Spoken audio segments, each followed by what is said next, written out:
南無本師釋迦牟尼佛。南無本師釋迦牟尼佛。南無本師釋迦牟尼佛。南無本師釋迦牟尼佛。南無本師釋迦牟尼佛。南無本師釋迦牟尼佛。無上甚深微妙法，無上甚深微妙法，百千萬劫難遭遇。百千萬劫難遭遇。我今見聞得受持，我今見聞得受持，願解如來真實義。願解如來真實義。好清楚。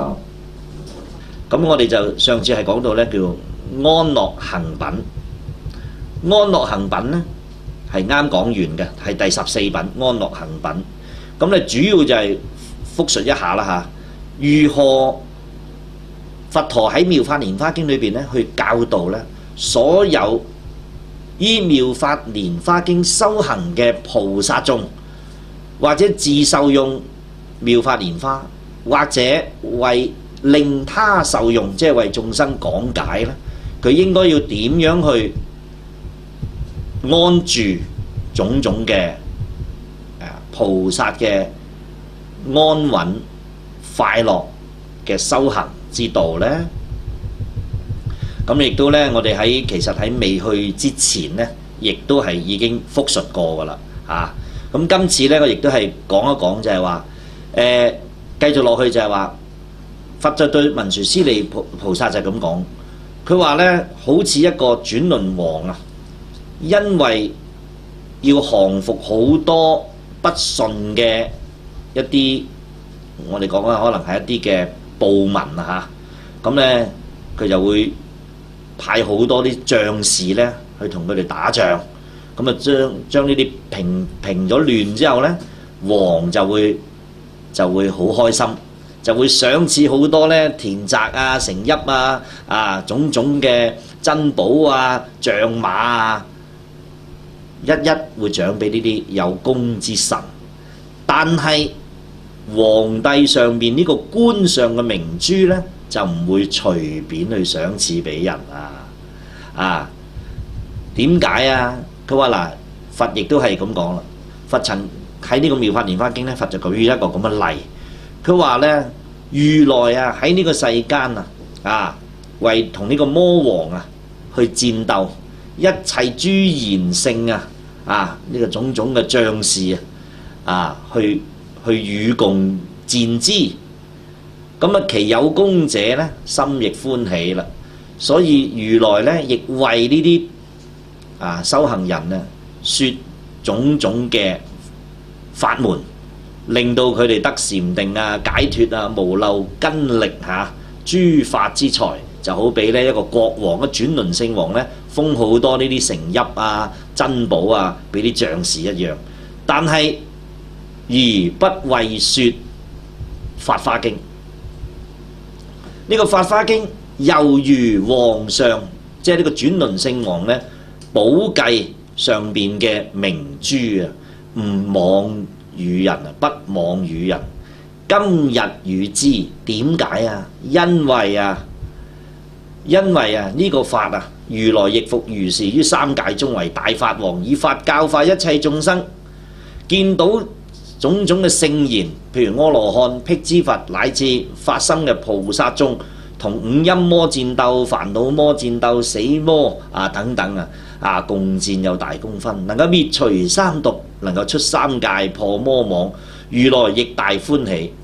呢個法華經能令眾生治一切智，一切世間多怨難順，先所未說而今說之，意味着皇帝嘅頭上呢粒寶珠，皇帝係唔會輕易賜俾所有人。好似佛所說嘅法華經，法華經難信難解。如果有眾生有怨嘅，眾生福力未夠嘅，佢係好難相信。所以佛喺臨入滅之前，應大莊嚴菩薩去講呢個無量義經，再因為種種嘅因緣而為眾生在會嘅弟子們所謂開權顯神，話俾眾生聽，一嘅世間，所有嘅法門無有餘成，只得一成，名為佛成。佛成就係如來所講嘅妙法啦。所以呢個妙法蓮華經一出啊，為一切眾生種下將來決定成佛嘅果實，繼而一為弟子們授記為授記作將來作佛乃至咧有多寶佛塔從地湧出以之證明。佛亦都講啦，文殊師利此法華經，諸如來第一之說，諸說之中最為甚深如彼強力之王，九護明珠，今乃與之。文殊師利此法華經，諸佛如來秘密之藏，於諸經中最在其上，長夜守護，不妄宣說。此於今日，乃與等而敷演之。因為因緣成熟啦，要為所有如來所要度嘅眾生咧，去將來建立佢哋一定成就嘅果實，而去講呢個法華經，好比將皇上官上嘅明珠咧賜予俾一嘅眾神。以時他方國土咧有好多菩薩摩訶薩，有八恒河沙菩薩摩訶薩喺大眾當中咧合掌頂禮，同如來講：哎呀，如來啊，你聽我講啦嚇，你聽我哋發嘅誓願，我哋喺呢個娑婆世界，喺佛入滅之後勤加精進，護持讀誦書寫呢個經典咧，當於此土而廣說之。我哋八恒河沙菩薩發願喺如來入滅之後，喺呢個世間廣說法華經。當時係啦，如來出現咗一個好特別嘅反應，就係勸止唔使啦。唔使？係啊，善男子，唔需要你哋為護持呢部經。點解啊？我娑婆世界只有6萬恒河沙等菩薩摩訶薩，八恒河沙同6萬恒河沙差好遠喎，係嘛？即係爭59,994恒河沙喎，係咪先？所以我哋睇到呢，原來如來話我哋呢個世間早已經有無數6萬恒河沙菩薩摩訶薩，一各有6萬恒河沙眷屬，是諸人等能喺我滅度之後護持讀誦廣說此經，一定會喺呢個世間去宣說妙法蓮華經。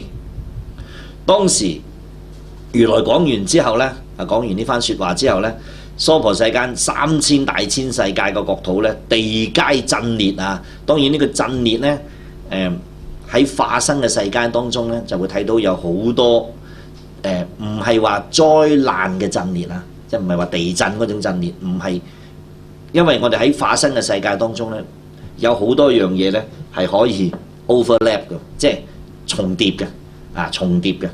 咁呢個呢，就會湧出咗呢無數千萬億菩薩摩訶薩同時期一齊出現。呢啲諸菩薩身皆金色，個個有32相，無量光明喺呢個娑婆世界之下，一路向空中一路升上去呢啲菩薩呢，聽見釋迦牟尼佛嘅所說嘅聲音呢，從下發來由下邊一路上升，一菩薩都係大眾倡導之首，各將6萬恒河沙眷屬每個人都帶住有無數嘅眷屬多到呢，如果嚴格嚟講呢，呢個畫面都唔知點行，係咪？恒河沙已經難啊嘛，6萬恒河沙，咁你可以睇到嗰個數目幾不可思議咁有啲呢就帶5萬、4萬、3萬、2萬、1萬恒河沙等眷屬仲有一啲係1恒河沙、半恒河沙、1/4乃至千萬億那由他1/1，或者有啲係千萬億那由他嘅眷屬，放伏億萬眷屬，放伏千萬、百萬乃至1萬，放伏1100乃至10，放伏將5、4、3、2、1弟子者，放伏單己即係話無數咁多人，有啲一個人，有啲一紮人咁解多到不得了。拗遠離行呢啲全部都係時時安住於三昧定境、清淨定境如是等無量無邊，算數譬喻所不能知，多到不得了。是諸菩薩從地出以各藝虛空七寶妙塔，多寶如來釋迦牟尼佛所到已，向二世尊頭面頂禮，及至諸寶樹下獅子座上佛所，亦皆作禮，右繞三匝，合掌恭敬。好啦，呢度呢，覆返少少就係當時嘅形勢環境，因為多寶佛塔從地湧出，就高踞喺呢個虛空當中。釋迦如來就開呢個寶塔，就因為寶藏如來邀請釋迦牟尼佛入去寶塔一齊坐嘅。仲有一樣嘢就係多寶如來出現嘅期間有個條件，就係要見呢一個如來嘅一切分身諸佛嘛。所以咧，東南西北四圍上下已經有無量千萬億釋迦牟尼佛嘅分身如來同時出現喺呢一個場景裏邊相當壯觀㗎。咁呢啲從地湧出嘅6萬恒河沙菩薩，作各帶又係6萬恒河沙眷屬等等一一去禮釋迦牟尼佛，禮多寶佛，禮無數釋迦如來嘅化佛。超過淨係一方已經有500幾億㗎啦，已經好犀利㗎啦。好啦，然後呢啲諸菩薩摩訶薩從初湧出，以種種菩薩嘅讚法，因為所有菩薩行緊咩願？行緊普賢十願，係嘛？係咪禮敬諸佛、稱讚如來、廣修供養咁淨係稱讚如來，你話稱唔稱讚得完啊？哇！你話每一個菩薩都講，你話有幾多菩薩喺度呢？讚於佛如是時間經50小劫，經咗50個小劫，紛紛喺度讚佛。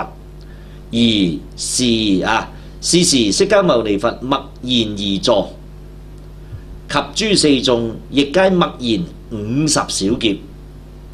佛神力故，令諸大眾謂如半日。以半日嘅時間佛以神通將50小劫嘅讚佛嘅場景，以佛嘅神通力攝於半日。咁呢種嘅現象當然唔係我哋凡夫可以理解㗎，可以體會嘅。所以《妙法華經》當中咧所講嘅現象係一啲大乘嘅菩薩如來不可思議嘅示現嚟㗎。以時四眾亦以佛神力故，見諸菩薩遍滿無量百千萬億國土虛空，幾乎所有宇宙虛空都出現晒密麻麻嘅佛菩薩。點解我哋喺地藏經成日聽見？點解佛話上有一十有一二上惡雜在呢？咁你話啲惡世眾生多定佛菩薩多？如果你睇《妙法蓮華經》呢種景象，嗰啲專家、嗰啲叻嘅醫生遍滿虛空，你啲病人有幾多個？係咪實醫得到啦？係咪先啦？以往我哋好驚係咪？好驚話哎呀死啊！咁多病人都唔夠醫生，咁啊梗係驚啦，係咪啊？而家100個對1個都可能有，都唔止啊，可能。所以事實上點解我哋越睇《法華經》呢？明白佛法嘅人呢係會越嚟越開心，因為佢會發覺一樣嘢，諸佛皆充滿，啱唔啱啊？嗱，睇到呢一段呢，我嘅感覺呢，我自己嘅感覺呢，如來嘅不可思議神力，以及十方如來無量菩薩佢哋嘅宏願早已喺呢個娑婆世間無量劫以嚟係冇離開過嘅。咁我哋又點使擔心？我哋喺學佛嘅道路當中出現種種嘅所謂呢啲小嘅障礙或者不明白之處呢？你會睇到一樣嘢，利益我哋嘅力量，整個虛空都係嘅。喺咁多菩薩眾中，有4個導師，呢個4個導師上次都有講過噶啦，我都記得翻啦嚇。一名上行，第一個名叫做上行，第二個名叫做無邊行，第三個名叫淨行，第四個名咧叫做安立行。嗱，呢四個菩薩咧喺當中咧係帶領住6萬億恒河沙菩薩眾，佢哋咧帶領住大家咧各共合掌觀釋迦牟尼佛而問訊言，由佢哋4個菩薩咧代表就同釋迦如來咁講啦。世尊，小病小惱安樂行否？所應度者受教易否？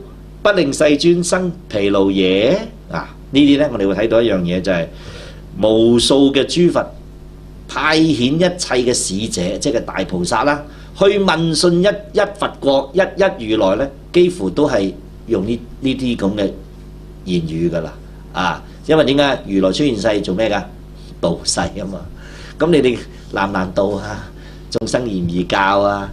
咁即係都係問緊呢句嘢噶啦嚇。好咯，頭先我哋睇到好多同修就話好難教嚇，睇下如來點答先嚇。爾時世尊於大菩薩大眾中而作是言，如來就咁講啦。如是，諸善男子，如來安樂，小病小惱，諸眾生等而可化度，無有疲勞。所以者何？是諸眾生世世以來常受我化，亦於過去諸佛恭敬尊重，種諸善根。此諸眾生此見我身，聞我所說，即皆信受入如來位。除先修習學小乘者，如是之人，我今亦令得聞是經，入於佛位。呢度所講嘅釋迦如來話：你哋嚟問我眾生難唔難教，我容唔容易教佢？我可以話俾你聽，喺今日呢個妙法蓮華經裏邊嘅所有眾生，都係我該度嘅眾生，已度啦。呢啲眾生對我嚟講冇問題嘅，我好安樂，因為我睇住佢哋無量劫以嚟不斷成長，我冇乜病痛，亦冇煩惱。呢啲眾生係好容易教導，我對度眾生嘅過程唔感覺到任何疲勞。點解啊？因為呢啲眾生世世以嚟佢唔係淨係今生見到我，常受我化，50劫都可以縮為半日啦。咁你話釋迦如來救咗我哋幾多世啊？係咪先？你可以諗到個時空唔係我哋凡夫嗰種煩惱計較嘅。如來恆順眾生攝無量劫一剎那都得㗎，不可思議。佢話常受我化，亦於過去諸佛。其實呢啲早已經喺過去諸佛已種善根，所以喺我成佛呢個五濁惡世成佛間佢哋紛紛證果啦。佢哋恭敬尊重，種諸善根，以種種種嘅善根。此諸眾生呢啲眾生們一開始見到我呢個身，喺呢一生一見到我嘅身，聞我所說，一聽見我說，即皆信受，已經毫無懷疑啦。懷疑嗰5000個走咗啦，剩翻落嚟有冇懷疑啊？冇懷疑啦。是諸眾生入如來位，除先修習學小乘者。佢話呢啲一都已經入於如來嘅智慧嘅範圍。除咗有一啲佢哋嘅自己嘅小嘅志向，最初學小乘嘅人，如是之人，我今亦令得聞是經，入於佛位。呢啲已得阿羅漢或者已證辟支佛嘅小乘人，亦都因為我今日時機成熟，令到佢得聞呢部妙法蓮華經，佢哋全部都已經係回小向大啦，入於佛位啦。所以呢，我冇煩惱，我覺得好好開心。我覺得呢非常之好。嗱，一問一答睇落去係一啲官方嘅語言嚟嘅。咩叫官方語言呢？一切我哋睇好多佛經呢，他方國土嚟問佛，佛差遣好多菩薩去問訊其他如來，都係咁問呢啲問題嘅。啊，好多時你睇落去呢，如來亦都係咁答。有冇如來度唔到嘅眾生呢？係冇，實度到嘅。所以如來一定唔會覺得難，因為如來覺得難，佢就唔會成佛。成得佛一定係度眾生嘅願望已經圓滿㗎啦。啊 ，OK。爾時彌勒菩薩及8000恒河沙諸菩薩眾皆作是念。當時彌勒菩薩同埋無數8000恒河沙係呢個世界嘅菩薩啦，皆作是念。哇！點解呢？從來未見過咁多菩薩嘅喎。我等從昔以來不見不聞，未見過，從來未見過，亦未聽聞過如是大菩薩摩訶薩眾。有咁多菩薩嘅從地湧出，我喺呢度大喎，我跟釋迦牟尼佛修行喎，住世尊前喎。哇！點解呢？合掌供養問訊如來，嚴格嚟講係咩啊？目定口呆啊，係咪啊？呆曬喺度問，喺度睇緊。時彌勒菩薩摩訶薩之8000恒河沙諸菩薩等心之所念，彌勒菩薩一望一望，大家都好似我心裏邊諗緊嘅嘢一樣。啊，到底點解有咁多菩薩呢？喺邊度嚟嘅呢？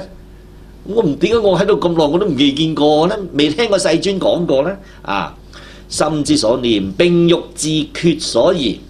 好啦，就於是乎呢，好想自己去決定去問如來自己所疑問嘅嘢，合掌向佛以偈問曰，用一種讚頌嘅偈語嚟到去呢詢問如來，到底啊呢6萬恒河沙菩薩喺邊度嚟嘅呢？佢哋嘅因緣何係如何呢？點解會出現嘅呢？跟住佢就咁講啦，佢無量千萬億大眾諸菩薩，昔所未曾見啊！願兩足尊說，是從何所來？以何因緣集？具身大神通，智慧頗思議，頗即係頗測，即係難思議咁解。咁呢度呢，我多呢，佢裏邊仲有好多讚嘅嘢嘅。咁因為呢，我講呢係講重點。咁如果大家想翻嚟再睇翻呢經文裏邊呢，後邊仲有好長嘅係讚頌呢啲大菩薩嘅德相啊。好啦，呢度呢大家都可以睇得到啦。到底啲無量千萬億嘅大眾諸菩薩，我從來未見過。希望兩足尊，大家知道兩足尊係指邊個啊？佛陀咯喎，福慧兩足啊，圓滿嘅世間最尊貴嘅大導師。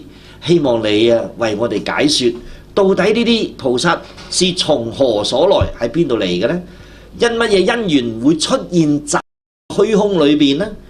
哇！佢哋身上大到不得了，具身個身已經大啦，有巨大嘅神通。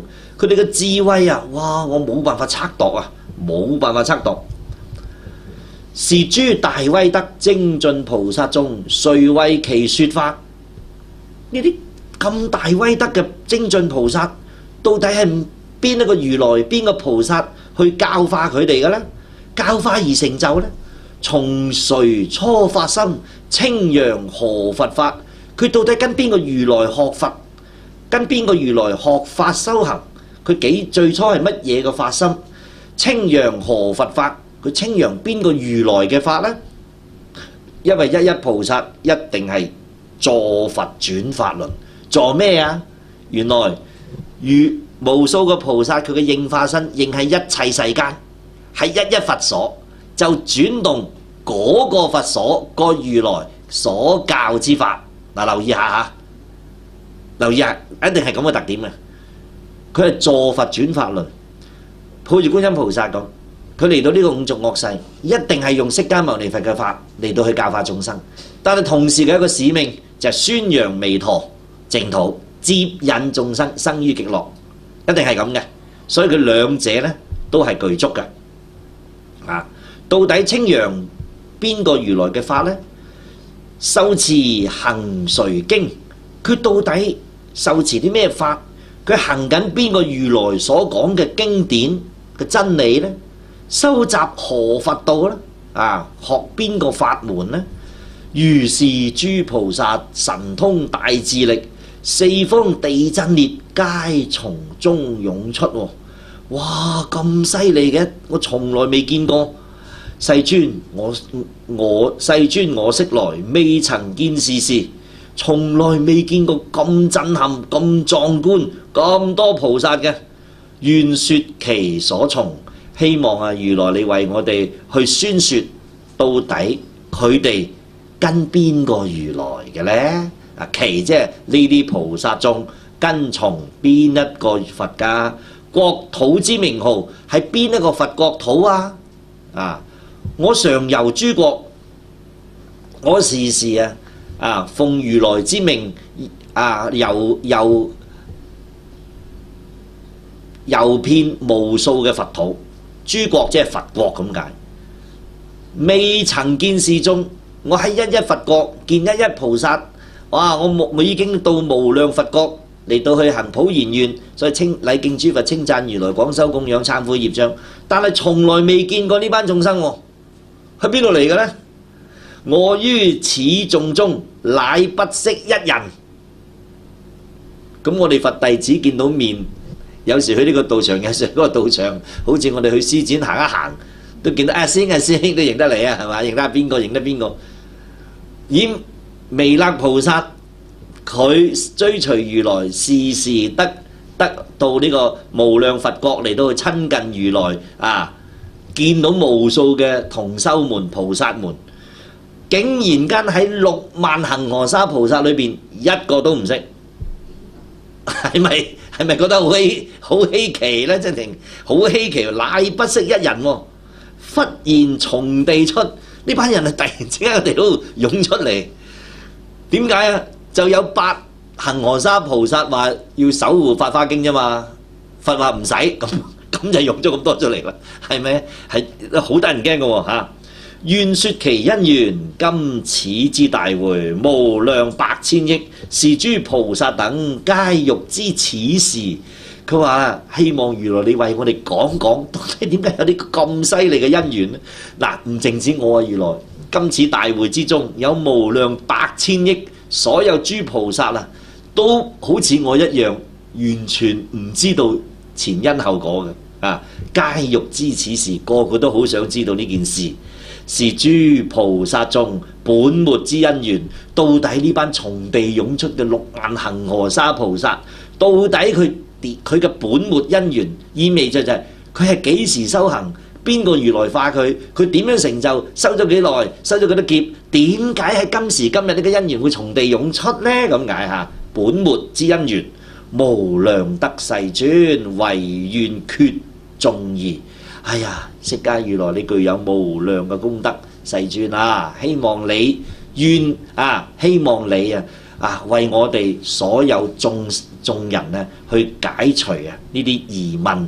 為我哋清楚講解呢6萬恒河沙菩薩佢出現嘅原因啦。於是呢度呢鏡頭一轉，呢度就影緊就係釋迦如來嗰個國土就有彌勒菩薩咁問啦。鏡頭一轉，咁就去咗第二個無量百千萬億嗰個佛世界咯。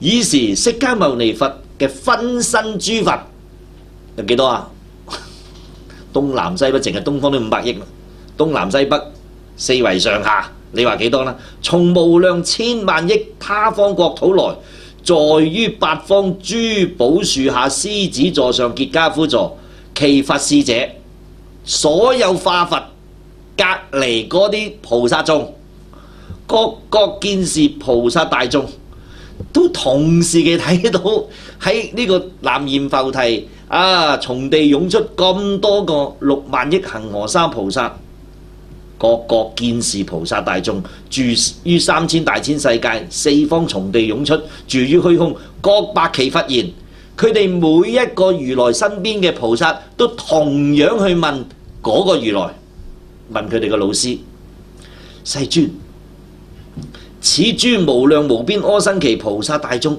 從何所來？到底呢啲咁多嘅菩薩喺邊度嚟啊？爾時諸佛各告使者，所有冇一個佛嘅菩薩側邊嘅菩薩唔問如來呢個問題啊！咁所有如來呢都同一個方法回答：諸善男子，所有菩薩們啊，且待須臾，你哋等一陣啦。有菩薩摩訶薩名曰彌勒，釋迦牟尼佛之所受記，次後作佛，以問斯時，佛今答之。汝等自當因是得聞。嗱，大家你明白啊？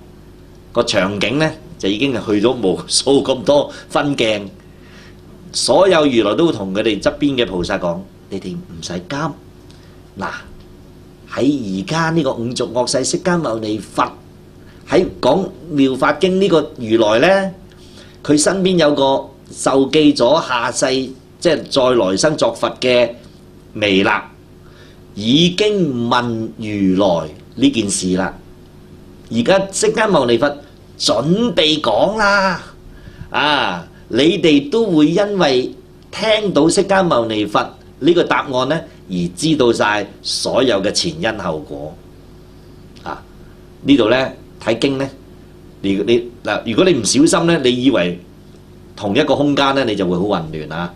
原來你一睇落去呢，鏡頭一轉，咁你就知道咗意味着呢，其他佛嘅菩薩眾知唔知呢6萬恆河沙菩薩？原來都唔知嘅，咁解啫。好啦，又鏡頭就去翻釋迦牟尼佛回答彌勒菩薩咯。爾時釋迦牟尼佛告彌勒菩薩：善哉善哉，好，問得好。阿逸多呢個彌勒菩薩，慈氏菩薩嘅名乃能問佛如是大事。你今日能夠喺一切如來眾會當中，你識得問我如是嘅大事，呢件咁大件事，咁重要嘅事咁解。汝等當共一心，披精進鎧，發堅固意。如來今欲顯發宣示諸佛智慧，諸佛自在神通之力，諸佛獅子奮迅之力，諸佛威猛大勢之力。呢個故意嘅示現，引導一個法王子菩薩摩訶薩代一切菩薩問如來嘅重要問題。點解有6萬恆河沙數嘅大菩薩係冇人識佢哋？突然之間喺一切如來、一切菩薩嘅面前出現，原來問係有大因緣。乜嘢因緣啊？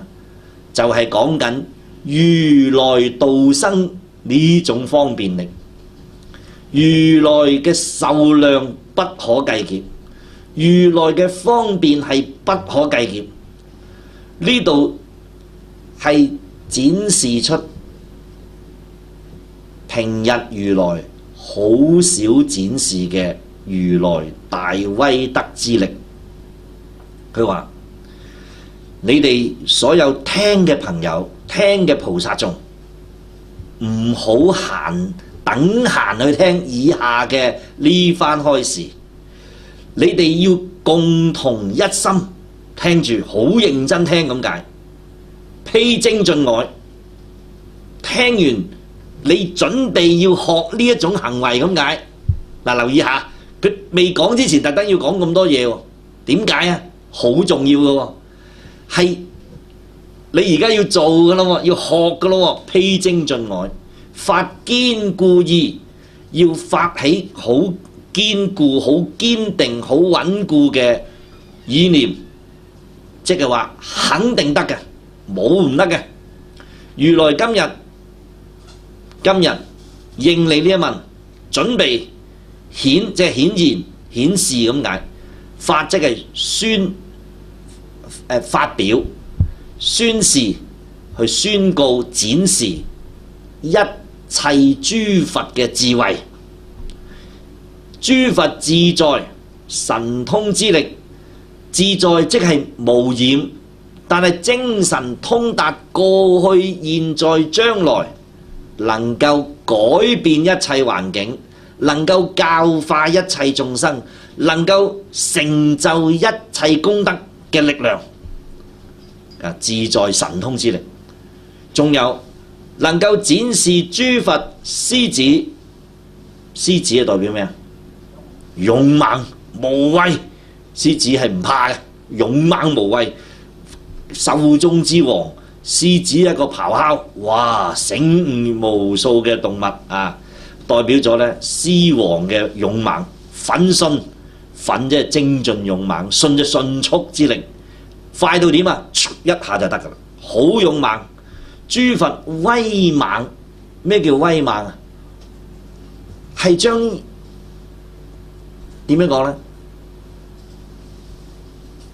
一啲嘅弱小嘅野獸，同一個獅王相比，一下就即刻可以扭轉，亦都將一啲拗小法嘅人一下轉為大，將一啲生死緊嘅人，如來呢個威猛嘅大勢，一下已經令佢發大菩提心，成菩薩嘅階位，乃至速速成就無上正等正覺。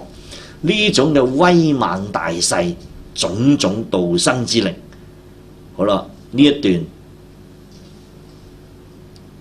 再會嘅菩薩係呆晒嘅。點解呢？因為我睇到呢，如果我進入去呢個境地呢，如果我係在會嘅菩薩，我都唔知原來點解要咁講，好驚，好緊張。我問一問點解？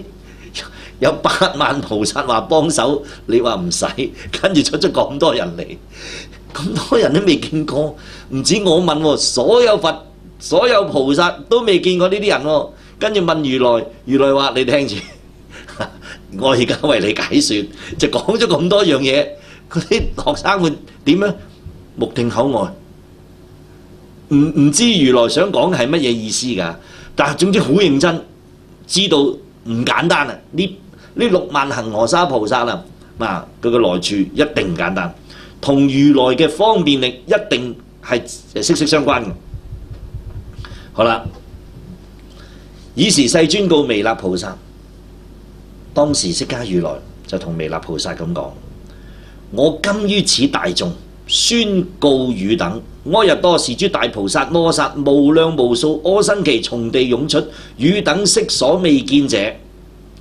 我今日喺一切如來無量菩薩大眾當中，為你哋大眾去宣告、去宣揚、告訴你哋，所有頭先你見到嘅呢啲諸大菩薩摩薩無量無數阿僧祇數唔盡咁解，從地湧出，汝等你哋從來未見過。呢啲係乜嘢啊？我於是娑婆世界得阿耨多羅三藐三菩提已，教化是道，是諸菩薩調伏其心，令發道義。此諸菩薩皆於是娑婆世界之下，此界虛空中住，於諸經典讀誦通利，思維分別，正憶念。佢話呢啲係咩人嚟嘅？呢啲係我喺娑婆世界自成就無上正等正覺之後所教化嘅、教化、展示、引導嘅一切菩薩。呢啲菩薩已經調伏其心，已經發起無上正等菩提嘅道義，誓願成佛咁解。個個已經發大乘心，堅固大乘咁解。此諸菩薩皆於是娑婆世界之下，全部住咗喺呢個娑婆世間地球啊下邊嘅虛空，此界虛空中住。對於我所講嘅經典，全部通達，讀誦通利，思維分別，正憶念。所諗嘅嘢完全清晰，分別知見，分別眾生，分別境界，能夠得正住持正嘅憶念，有冇諗錯噶？冇錯。有冇諗歪啊？冇歪，全部正嘅。阿逸多未啦？是諸善男子等，不樂在眾，多有所說。佢話呢啲人，呢一班6萬恒河沙菩薩唔中意喺人哋面前去表現佢哋嘅辯才，唔中意講太多嘢，在於實修常拗正處，好中意喺清靜之處勤行精進，聽如來講心領神會，馬上印入，一印入唔出嚟，勤行咁解。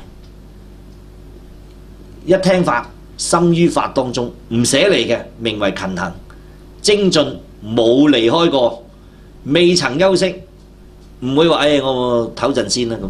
冇啊！一聽就受用，一受用喺裏邊嘅已經，唔覺得係一種負累，已經係好似如魚得水。啲魚喺啲水度，會唔會覺得哎呀，我點解仲喺水度呢？咁唔會噶啦，如魚得水，亦不依止人天而住。呢啲菩薩唔依人間，唔依天界。人間有五欲，天界亦有五欲。天界甚至有種種嘅神通變化。佢唔依止，點解啊？唔愛拗，因為如夢如幻啊，唔愛拗，不依止人天而住啊，常拗心智。呢啲菩薩眾時時喜歡諗甚深嘅智力。好，點解呢個菩薩要諗甚深嘅智力呢？嗱，呢度呢，我自己亦都有嘅體驗。菩薩好似呢6萬恒河沙菩薩為首，呢一班菩薩眾，因為已經係樂於正憶念，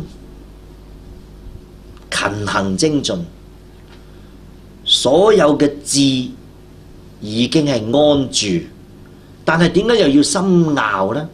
常樂心智呢？原來菩薩樂心智得一個原因嘅啫。就係如何去度生。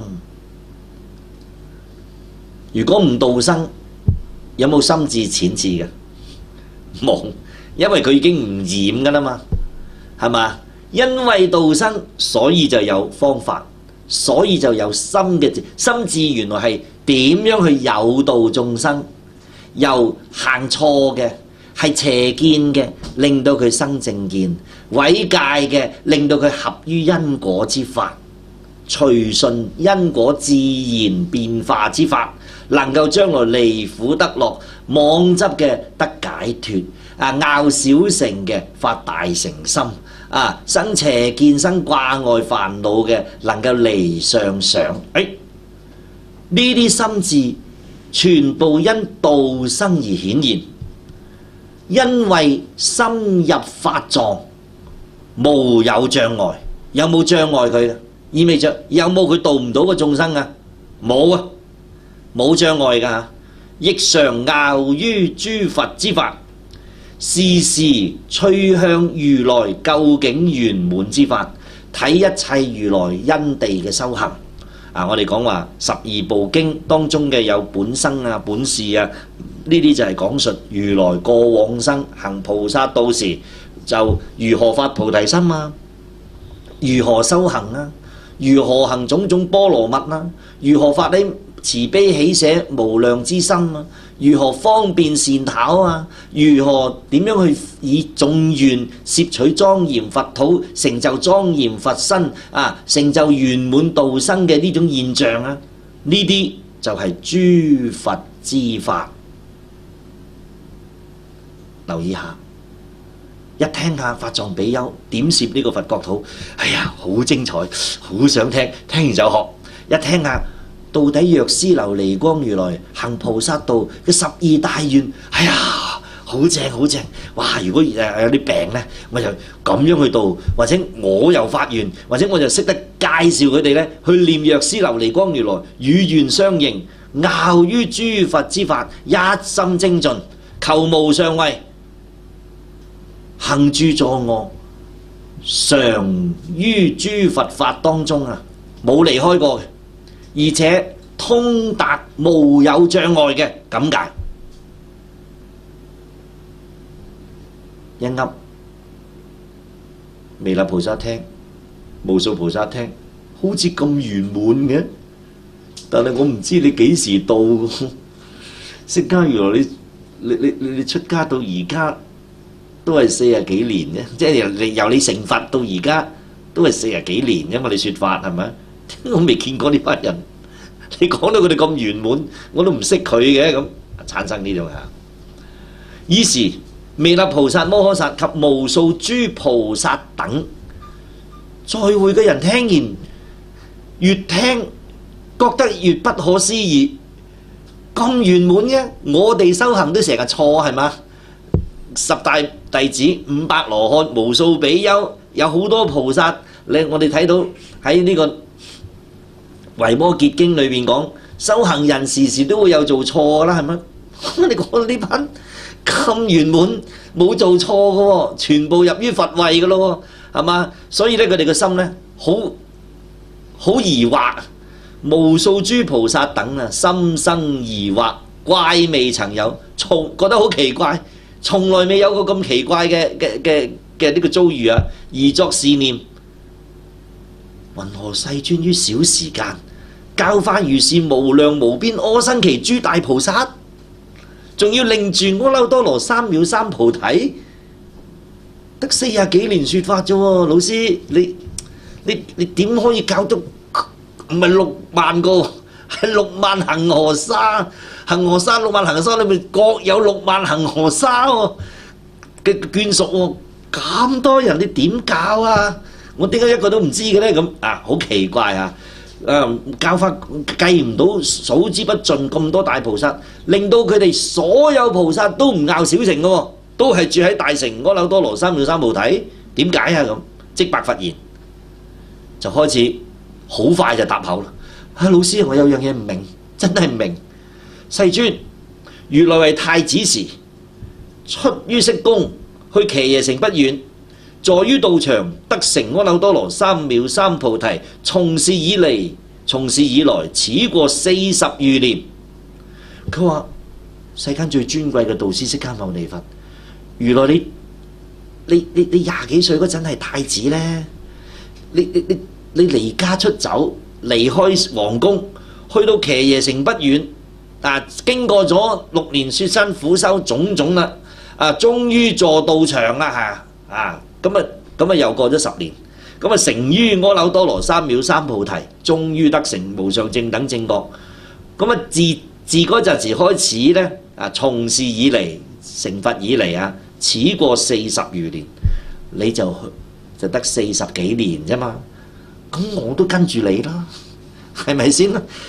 哎呀，佢話世尊啊，云何於此小嘅時間大作佛事？你只係利用咗40幾年，你就可以度咗6萬恒河沙菩薩摩訶薩，以佛勢力，以佛功德，教化如是無量大菩薩眾，當得成阿耨多羅當成阿耨多羅三藐三菩提。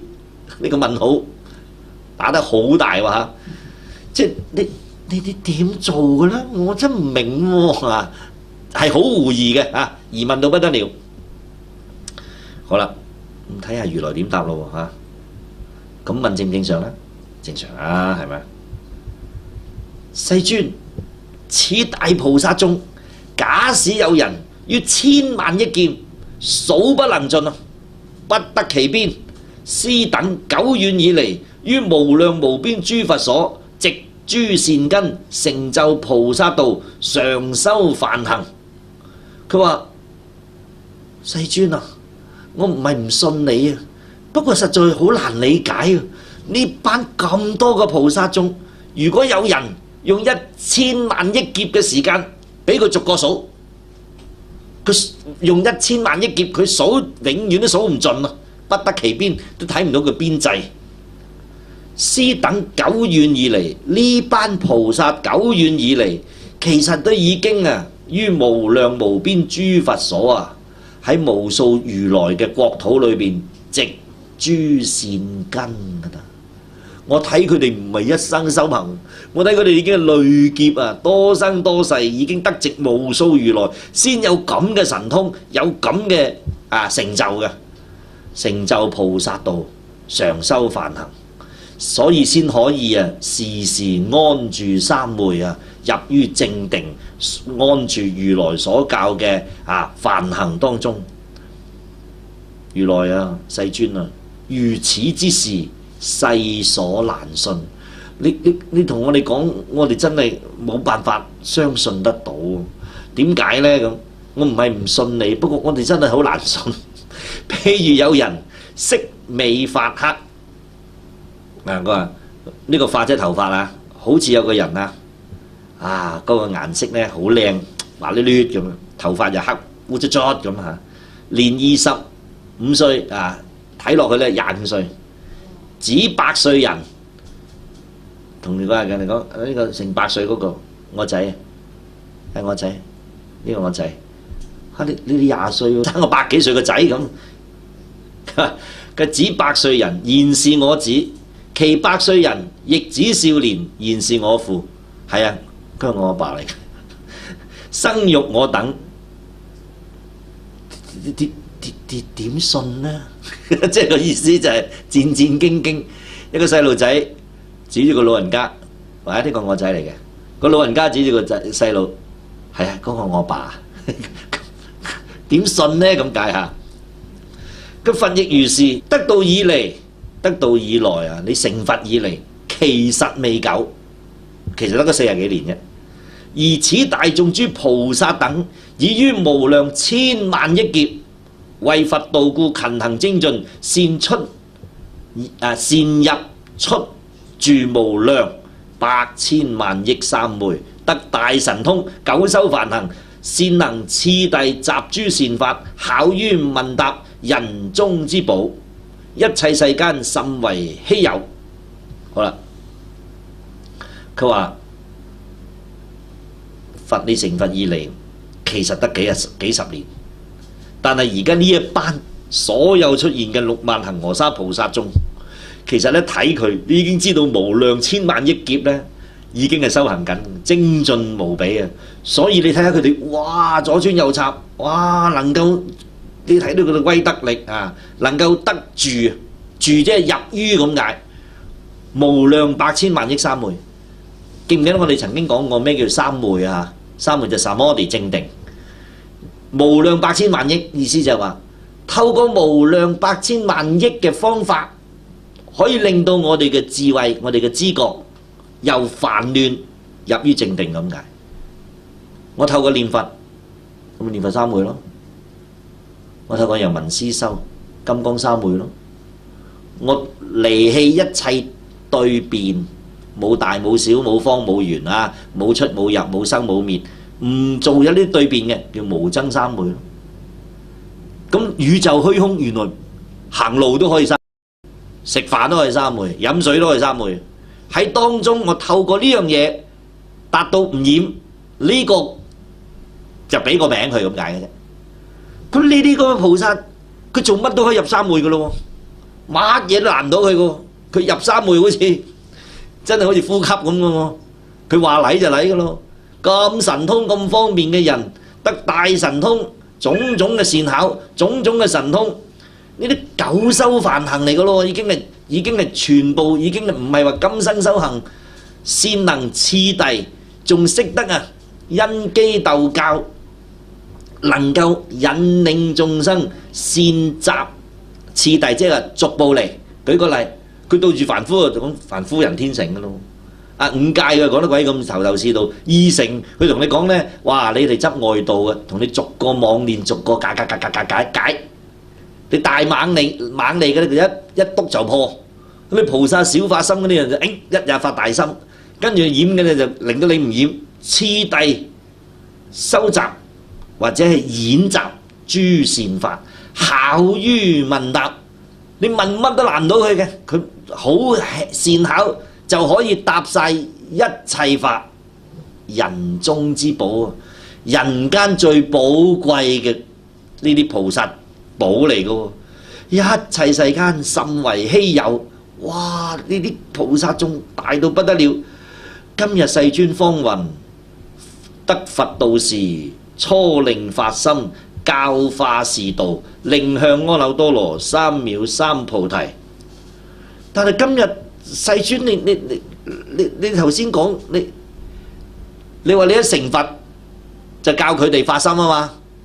咁你咪成佛40幾年，但係呢班菩薩已經修行咗無量百千萬億劫，你睇樣咋？你點做得到呢？40幾年你點做到咁多嘢呢？係咪咁解呢？其實計緊呢個數啊！佢話今日世尊方云，得佛道時，初令就啱令到佢哋發心，教化示道，令向阿耨多羅三藐三菩提。世尊得佛未久，佛陀你成佛得嗰40幾年啫喎，乃能作此大功德事？你嗱就做到唔係一個喎，係6萬恒河沙菩薩喎。我等雖復信佛隨宜所說，我哋啊都深深信賴如來你隨宜，即係隨順一切嘅因緣，方便而說。佛所出言，佛講親嘅説話，未曾虛妄，從來唔假嘅。佛講嘅説話係宇宙間一定出現，一定有咁嘅事，未曾虛妄過嘅。佛所知者，皆悉通達。佢話如來你所知嘅嘢，你所講嘅嘢，全部係融通了達，一定冇錯嘅。然諸新發意菩薩啊，但係有好多我哋在會有到啱由小乘轉入大乘啲新發意菩薩，於佛滅後若聞是語，就算喺如來將來入滅咗之後，再睇翻呢部經，若聞是語，聽翻如來你講呢番説話，或不信，或不信受，有人會唔信？邊有咁嘅事啊？40幾年做到咁多嘢咩？咁或不信受，而起破法罪業因緣，就會講述咗呢毀壞、破壞佛法呢種口業嘅罪報因緣，結咗呢個惡因，將來就自食惡果咯。呢種因緣咯。謂言世尊，願為解説隨我等疑，及未來世諸善男子聞此事義，亦不生疑。係咪好慈悲呢？好慈悲。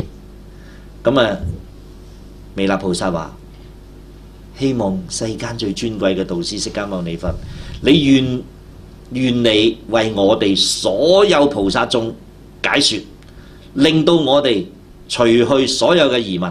以及未來世所有睇過呢《妙法蓮華經》嘅善男子們，能夠都一齊聽到如來你嘅金口解釋，唔再生起疑問之心。大家你睇下呢種景象，係好壯觀得嚟呢，好似好難解係嘛？點可以40幾年就可以度到咁多人？咩人嚟嘅呢班？好驚嘅喎，因為呢班人唔係我哋好似拍戲咁畫上去，真係出現緊。佢仲要係真係影響緊呢個世界嘅喎。到底如來幾時度咗咁多人呢？咁啊，當時彌勒菩薩咁問完之後呢，在會嘅無數如來身邊嘅菩薩們，係咪都好焦急去聽㗎？好想聽個答案。好啦，轉入去第16品《妙法蓮華經》如來壽量品第16。喺第16品裏邊，如來應彌勒菩薩呢一問，清楚向在會嘅菩薩眾宣説如來不可思議嘅大威德力。我睇完呢一段，我自己嘅感受，我知道呢，諸佛充滿，菩薩充滿。如果你喺呢個五濁惡世發願行菩薩道，發願去利樂眾生，你一睇完呢個如來壽量品，一知道有無量菩薩同我哋係連成一體嘅話呢，你係無憂噶啦。你使乜擔心？有冇度唔到個眾生？冇。所以點解話成佛法花咁解？你一聽法華經，冇得唔成佛噶喎。所以記唔記得我同你哋最初講，真係唔好意思，你哋聽完之後真係想唔成佛都唔得噶喎。點解啊？太多叻嘅老師黐住我哋，只係等緊我哋發心嘅啫。好啦，聽下如來點講。如來壽量品嘅意思就係呢一品專係講如來嘅真實壽命。爾時佛告諸菩薩及一切大眾，當時釋迦如來就回答彌勒菩薩嘅一問，亦對住虛空一切諸菩薩眾以及一切大眾，諸善男子，汝等當信解如來誠諦之語。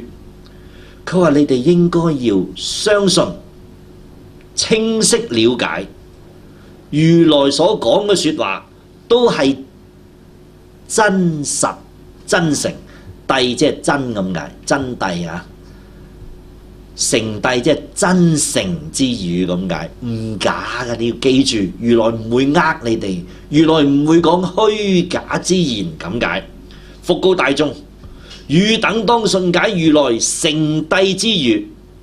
你哋要記住，如來唔會呃你哋，如來講嘅係宇宙間一定會發生嘅事，一定真實嘅事。又復告諸大眾，汝等當信解如來誠諦之語。係咪如是三說？點解？好真啦，亦都代表咗難唔難信啊？好難信。嗱，你記住呢番說話係真嘅，係真嘅，係真嘅，意味着如果我唔講三句呢，你都可能會唔信，係好不可思議噶。斯時仲未答喎，淨係講咗三樣嘢啫。菩薩大眾彌勒為首，合掌白佛言：我知噶啦，老師我知噶啦，世尊唯願說之，我等當信受佛語，係嘛？你講啦，你講啦，如是300耳，唯願說之，我等當信受佛語，照講翻3次咁解，即係意味着老師你講啦，你講啦，我信噶，我哋信噶，我哋全部都信啦，咁解係咪一個最真誠去講？一班係好真誠去聽咁解啊！嗱，呢個呢，真誠見真誠，所有不可思議嘅嘢都可以納受噶啦。因為只要真誠嘅人先可以聽得明。如果佢有半點虛情假意，或者冇半點真誠之心，佢會唔會聽得明？聽得到啊？聽唔到噶，即生互疑。嗱，好重要。呢啲咁細節嘅記錄呢，我覺得我睇大乘經當中咧，我覺得記經嘅人呢係好有嘅，點講呢？有佢嘅記錄經典嗰個細膩之處，佢會將如來當時嗰種心態以及在會眾生聽經呢種反應呢，係描寫得好細緻嘅。我哋睇落去呢，會重視。點解咁重視？因為以下落嚟成段係《妙法蓮華經》嘅秘密嚟嘅，秘密嚟嘅嚇，真係秘密，一般人冇辦法解得到嘅。爾時世尊知諸菩薩三請不止，即彌勒菩薩講咗3句，其他菩薩係咪仲講緊？哎呀，如來你講，如來你講，我哋信，我哋信，我哋係咪不止啊？所有諸菩薩三請都停唔到落嚟啊！而告之言：好啦，汝等諦定，你哋真實去聽，認真聆聽，唔好輕，點講啊？唔好輕心去聽啊！即係我得啦，你講啦，做嘅嘢咁得唔得？唔得㗎，嗱，一定要聽啊，好緊要㗎，咁解啊！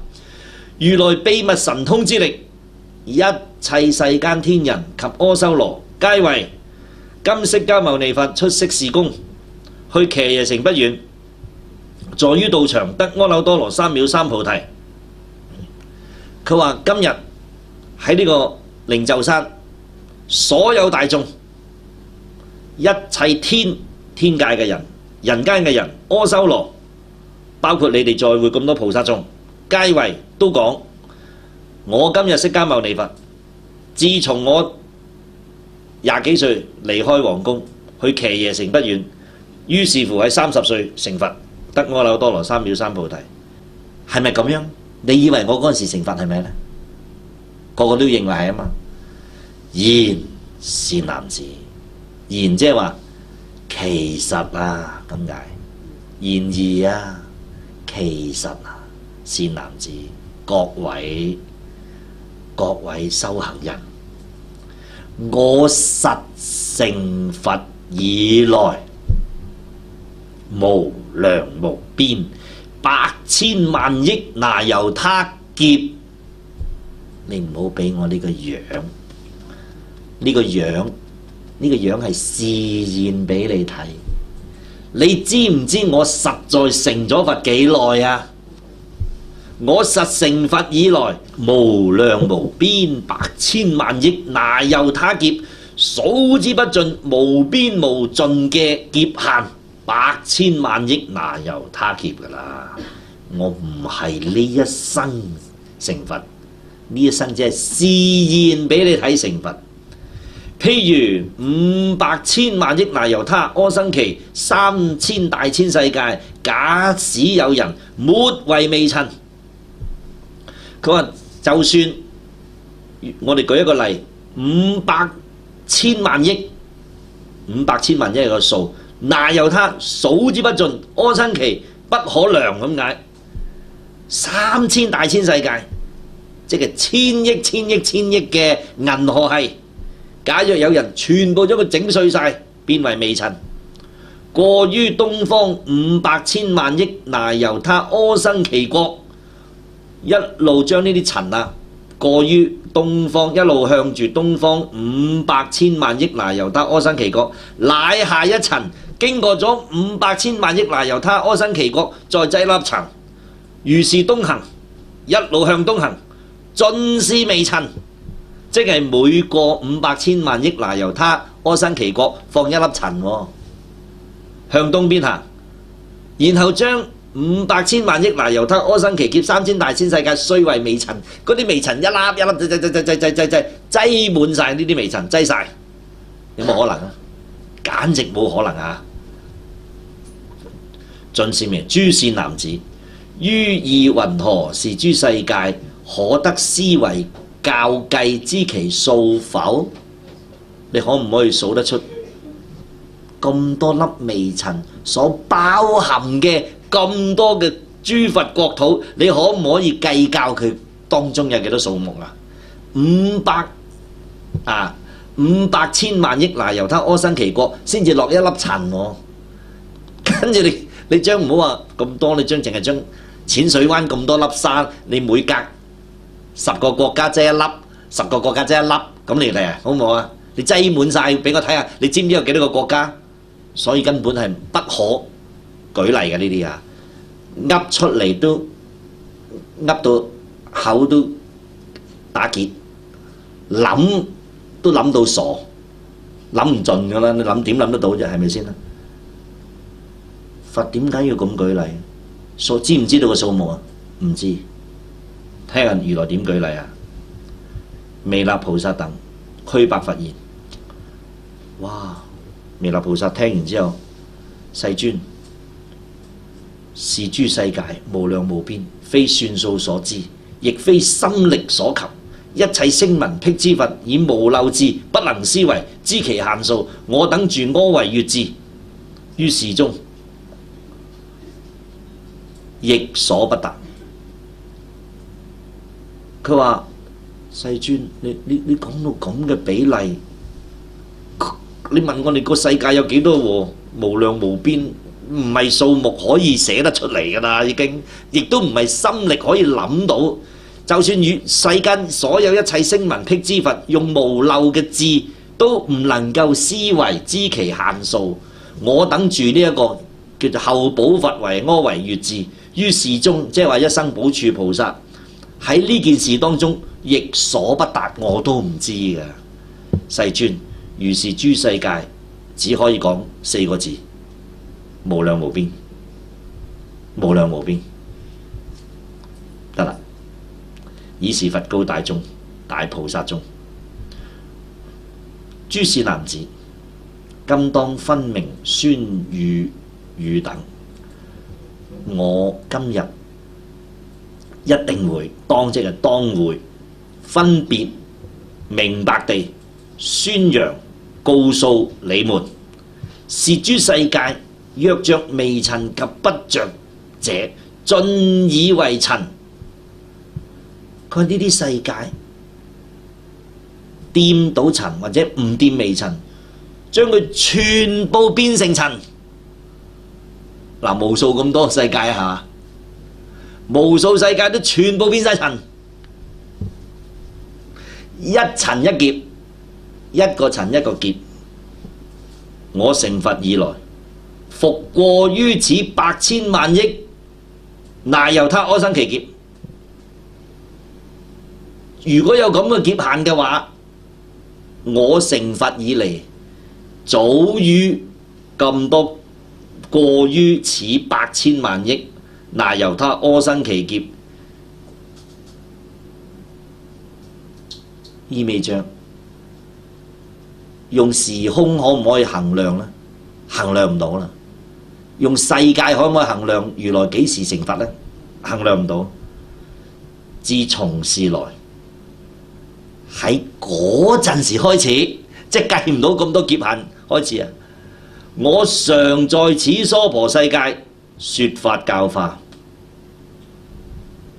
我已經開始喺呢個娑婆世間說法教化，亦於如處百千萬億那由他阿僧祇國度利眾生。我已經喺唔止呢個娑婆世間，喺宇宙一切嘅世間，百千萬億那由他嘅國土當中，去教導、去利益無量無邊嘅眾生。你睇我成佛40幾年，係嘛？實質上我成佛幾耐？數唔到咁耐，而且仲有我冇離開呢個娑婆世界。諸善男子，於是中間，你哋呢班菩薩眾啊，我喺呢個過程當中，由我最初成佛，直至到今日喺個中間嘅期間，我說燃燈佛等。我有冇同你講過為我受記過去嘅燃燈佛啊？有啊。又復燃其入於涅槃，燃燈佛咪入滅咗咯？係咪受記我將來作佛啦？如是皆以方便分別。嗱，呢啲咁嘅現象，其實我係以種種嘅方便，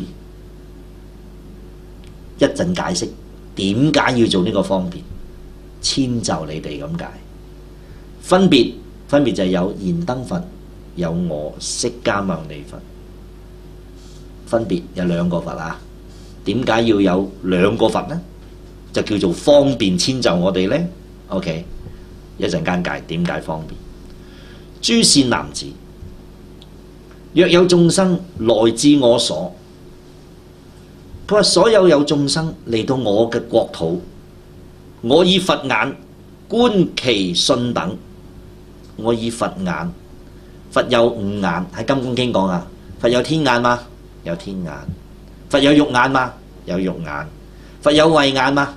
有慧眼。慧眼可以睇到肉眼可以睇到人睇到嘅嘢啦，胎生睇到嘅，天眼可以睇到天界睇到嘅嘢啦，係嘛？慧眼就可以善於分別一切諸根嘅愚劣即係愚智。有冇法眼啊？佛有法眼，法能夠睇到宇宙虛空一切嘅法，知道一切法相應唔同嘅眾生去教化嘅，係咪？咁咩叫佛眼啊？佛眼就係宇宙虛空過去、現在、將來所有嘅演變，一剎那間睇晒。一切諸佛知道晒，一切眾生知道晒。記唔記得《金剛經》？我又成日引嗰段第18分段，對住須菩提講：須菩提，恒河沙多唔多啊？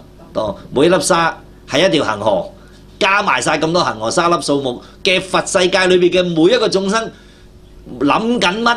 如來悉知，記唔記得？我成日引呢段嘅。點解呢？宇宙虛空就係如來嘅知覺海啊嘛。所有眾生可唔可以離開宇宙嘅虛空啊？唔可以。佢諗緊乜？如來知唔知啊？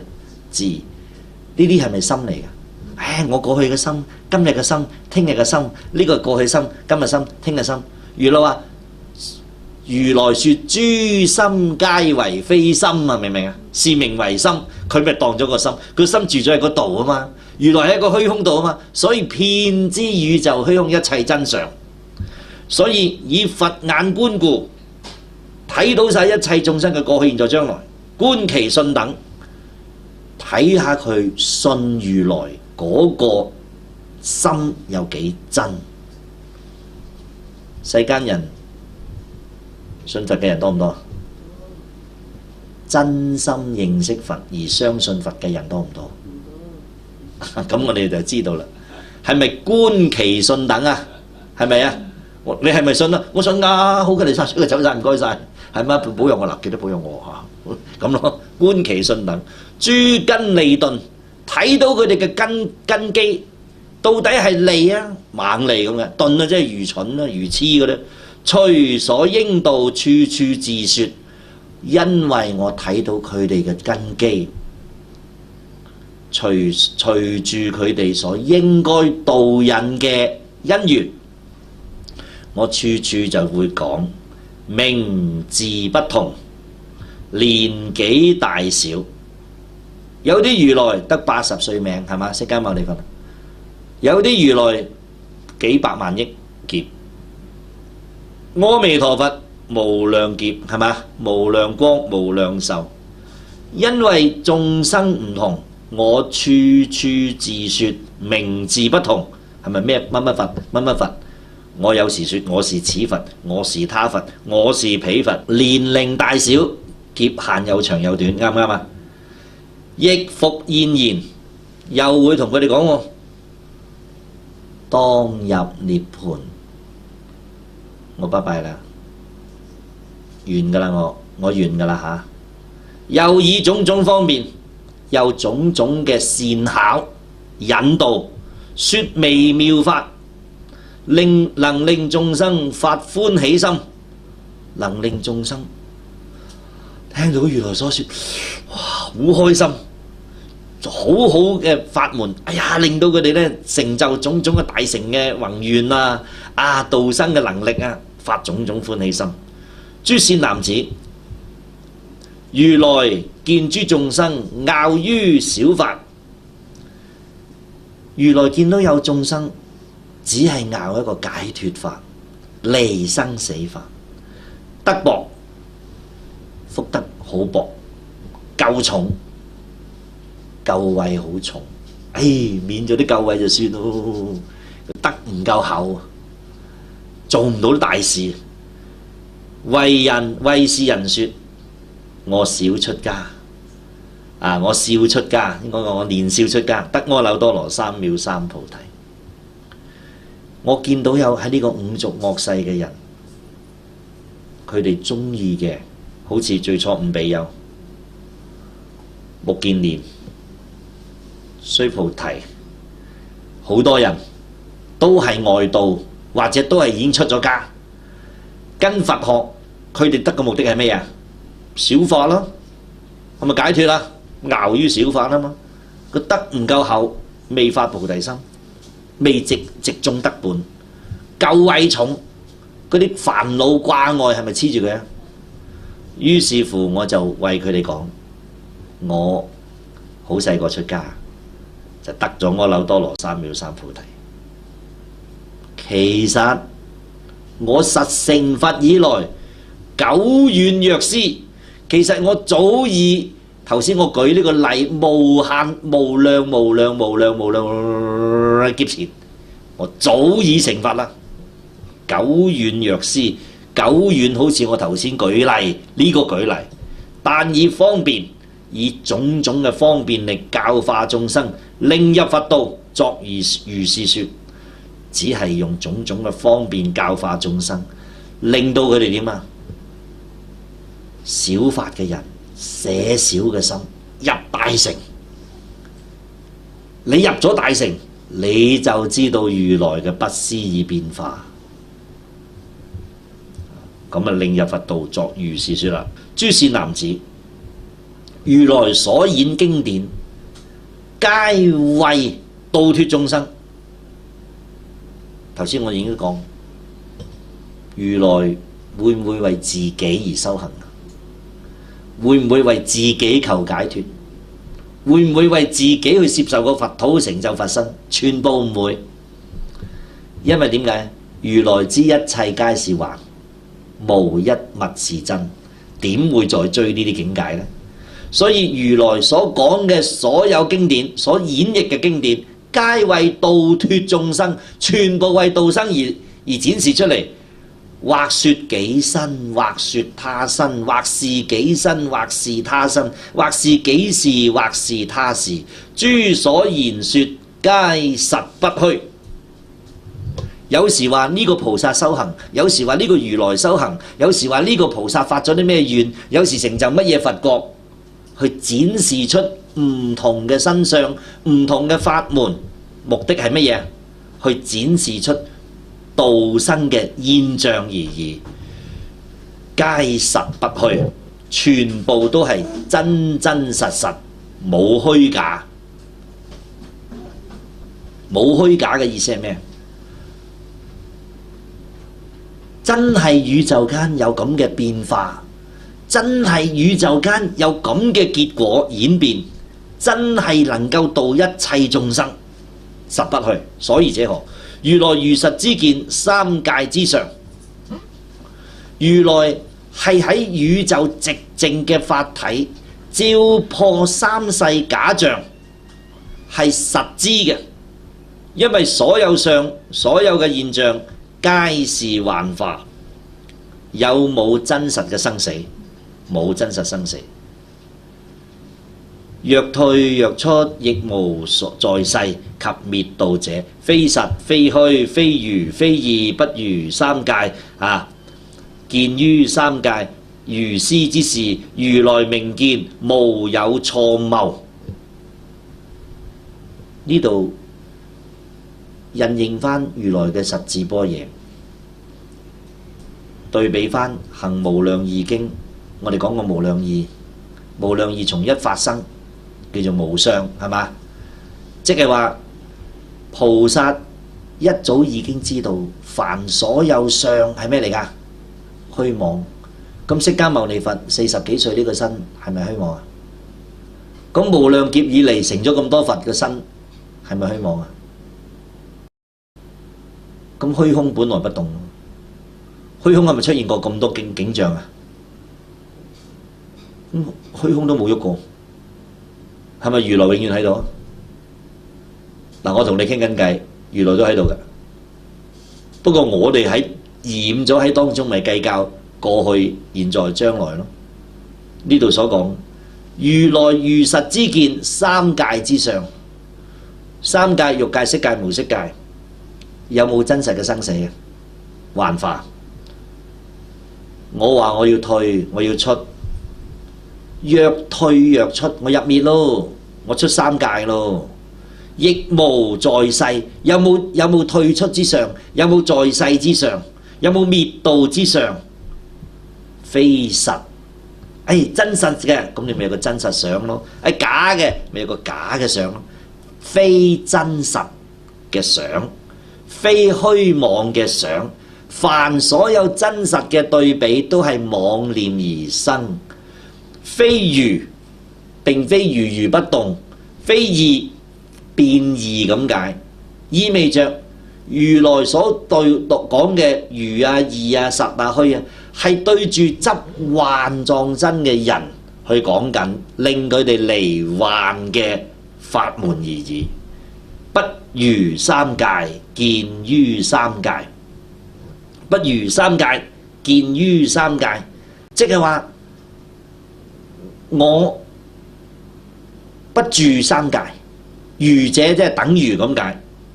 喺三界當中，我唔住，但係我見於三界，如斯之事喺世間當中色空圓融，意味着行無量義就係妙法蓮華經嗰個妙法。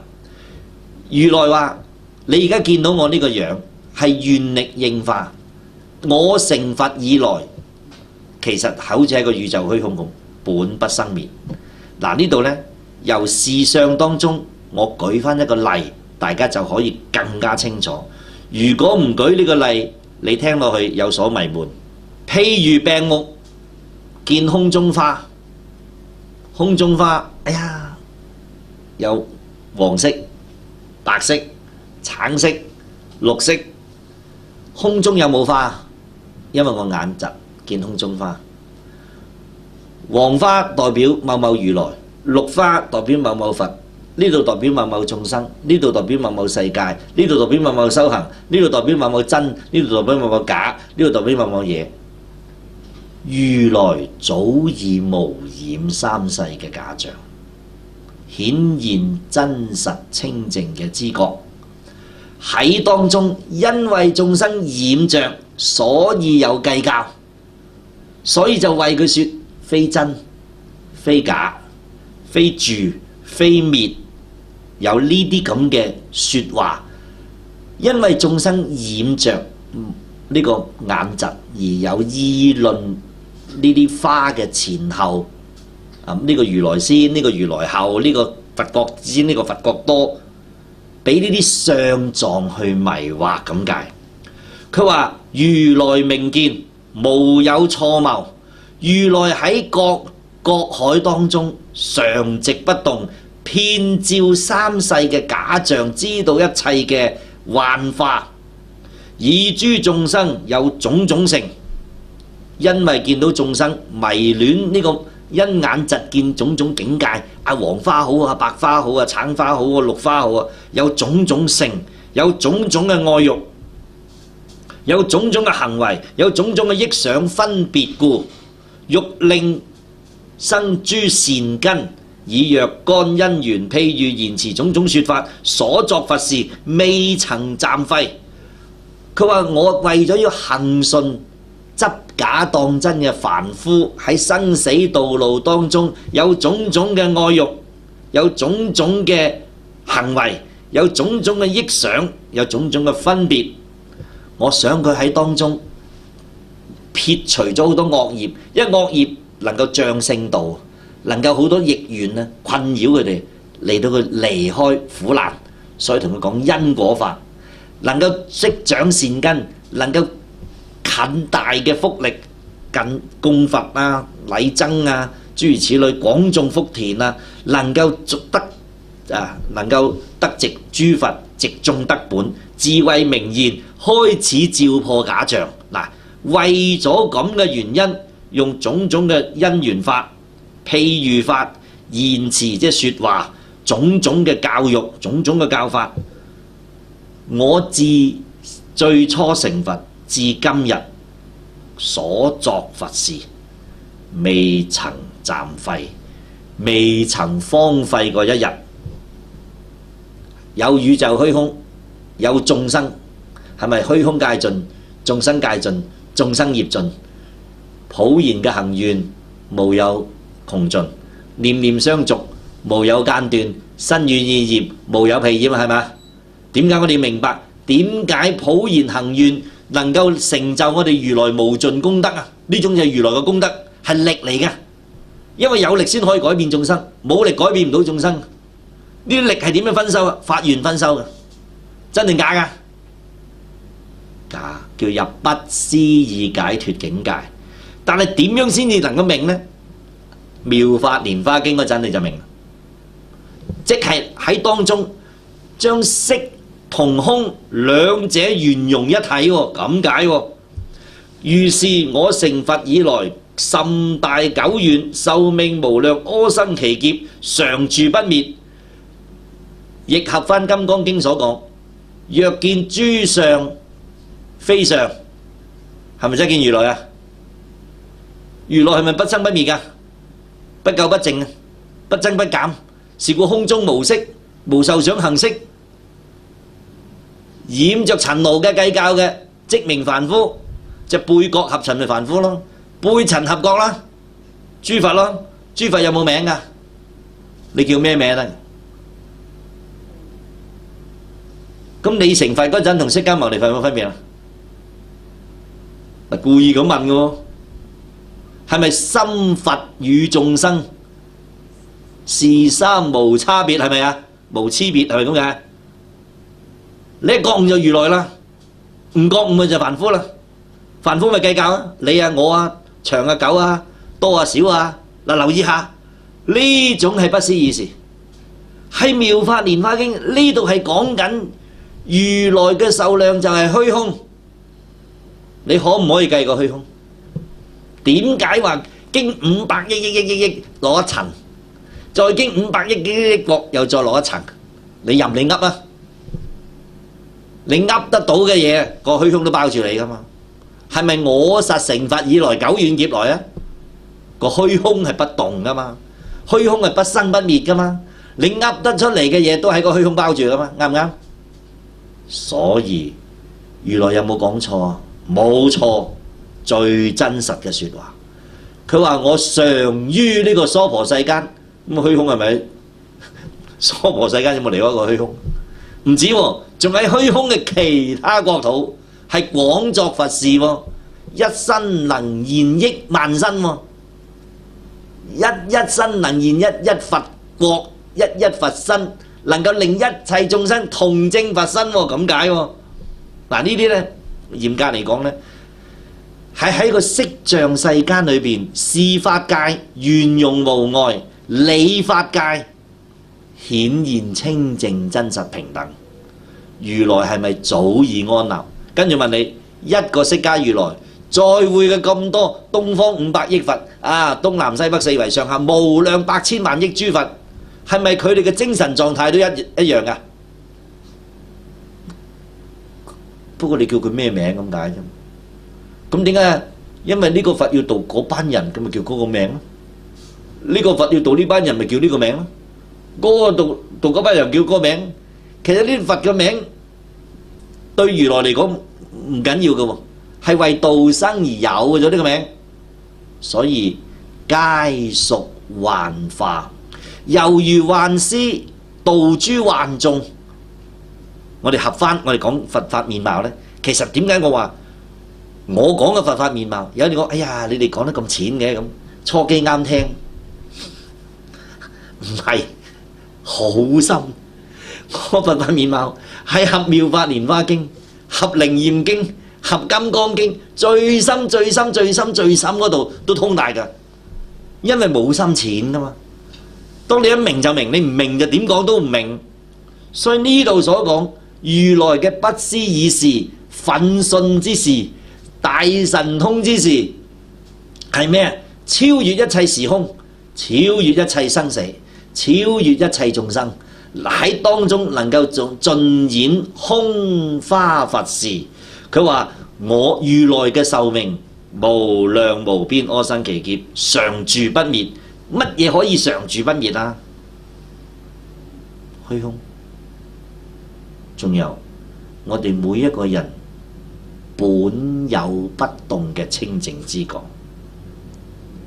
而家我哋每一個個體係因為喺呢種清淨之覺嘅妄執而變成我體，而一切如來就叫所有眾生一放，咁就合於呢個毗盧聖海，所以共入毗盧聖海係嘛？一個表法，咁有冇進入㗎？冇。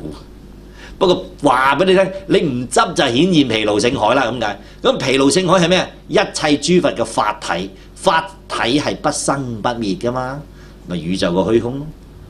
因為如來一覺悟，係咪即係顯現翻呢種疲勞自性？咁呢個疲勞自性有冇開始㗎？冇開始。咁有冇終結嘅？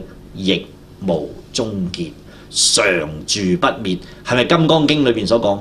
無所從來，亦無所去，如如不動。虛空可思量否？不也世尊。東南西北四維上下虛空，不可思量。菩薩無住相布施，其福德亦復不可思量。好啦，多爺慈悲善巧喺《妙法蓮華經》已經係盡展無餘啊，展示晒出嚟。好啦，呢啲咁嘅現象知道咗，如來嘅壽量係咁犀利，睇下咯。諸善男子，我本行菩薩道，所成壽命，今猶未盡，復倍上數。然今非實滅道，而便倡言當取滅道。你睇下，一切如來有長子，彼名號曰普賢尊，呢啲就係普賢願咯。普賢願出生三世諸佛。如果我早發普賢願，我係咪會入於三世諸佛嘅行列呢？個個都得㗎，冇唔得㗎。佢話嗱，我本行，我最初呢個軀體發心行菩薩道所成嘅壽命，所顯現嘅壽命，今猶未盡，未盡嘅，復倍上數，仲嗰個數目係比而家嘅壽命係數以倍計上。然今非實滅道，然即係話，然則今日嚟講咧，我唔係真真實實滅道，我滅道係一個色身嘅相，而便倡言當取滅道。但係我會同大家講，我準備入滅。如來以是方便教化眾生，如來一切如來都係用呢種方法嚟教化每個國土嘅眾生。所以者何？點解要咁做呢？點解你唔入滅，你又話自己入滅呢？聽下咯。若佛久住於世，薄德之人不種善根，貧窮下賤，貪着五欲，入於憶想妄見網中。佢話點解如來一定要話入滅呢？如來嘅壽量係不可計劫，點解要示現入滅呢個相呢？佢話呢，如來點解要咁做呢？假若如來久處於世，一啲薄德之人，佢哋唔會種善根嘅。佢哋貧窮下賤，貪着五欲，入於憶想妄見網中。啊，意思就係話，佢哋唔會點解？有句説話叫咩？似啊，係嘛？有老豆啊嘛，係咪？想勤力啊，咁樣飯來張口，係咪？冇錢咪攤大手咁樣咯，係咪？打爆啊！我就瓜啦嚇！你瓜我點啊？冇噶嗱，剩翻少少錢，你攞自己搞掂佢啦嚇！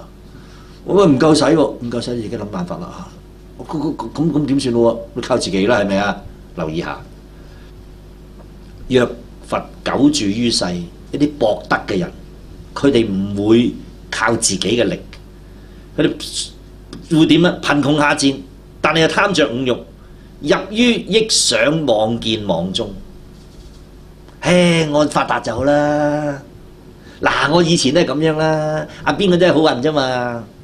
呢啲係妄見嚟㗎，唔係用自己雙手去創立㗎。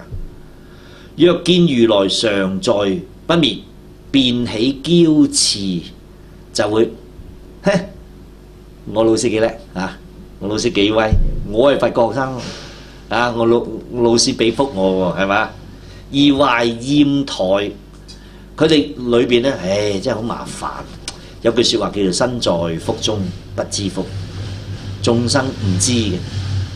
好似地藏經都有講，有好多眾生因為過往生有種福而行惡，行惡遇到地藏王菩薩，令到佢安置於人天福樂之道，但係冇幾耐又再毀壞，又再墮惡道，係咪頭頭垢拔？